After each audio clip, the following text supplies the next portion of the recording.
नमस्कार, मी अरुण आणि आपण पाहत आहात 7 स्टार न्यूज।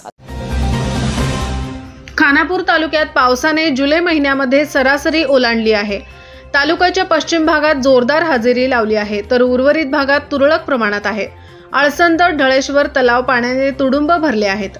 दुसरीकडे लेंगरे, भांबर्डे, सुलतानगादे तलाव पाण्याच्या प्रतीक्षेत आहेत। लेंगरे तलाव पूर्णतः कोरडा पडला आहे। तालुक्यात पावसाची अवस्था कही खुशी कही गम अशी झाली आहे। तालुक्यात यावर्षी पावसाचे प्रमाण समाधानकारक आहे।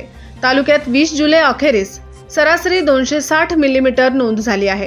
खानापूर, लेंगरे, करंजे, विटा, भाळवणी असे 5 मंडल कार्यरत आहेत। त्यापैकी भाळवणी मंडलमध्ये सर्वाधिक पावसाची नोंद झाली आहे। शेतकऱ्यांच्या खरीप हंगामातील पेरण्या अंतिम टप्प्यात आल्या आहेत। सरासरी 95% पेरणी झाली आहे।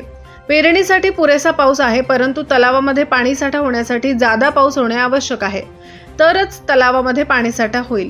आळसंद ढळेश्वर तलावामध्ये टेंभू ताकारी योजनेचे पाणी सोडले जाते, परिणामी तलाव तुडुंब भरले आहेत।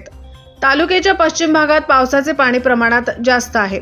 रामापूर, कमळापूर पूल पाण्याखाली गेला आहे। खानापूर, कडेगाव तालुक्याचा संपर्क तुटला आहे। वाहतूक व्यवस्थेत बदल केला आहे। एसटी बस बलवडी फाटामार्गे सुरू करण्यात आली आहे। खानापूर घाटमाथ्यावरील गावांमध्ये पावसाचे प्रमाण कमी आहे। आळसंद, भाळवणी परिसर वगळता उर्वरित भागात पावसाचे प्रमाण अल्प आहे। चौकट तलाव पाणीसाठा दशलक्ष घनफूट मध्ये। तलावाचे नाव पाणीसाठा दशलक्ष घनफूट।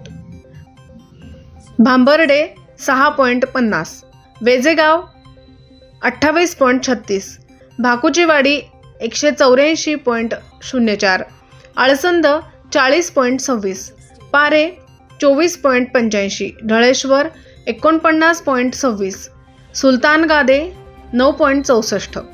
खानापूर तालुका मंडल निहाय पाऊस मिलीमीटर मध्ये 24 जुलै 2024।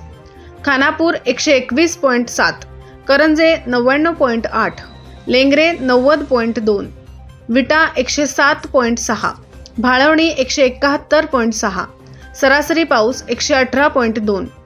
Yakub Shikalgar, 7 star news, Lengare.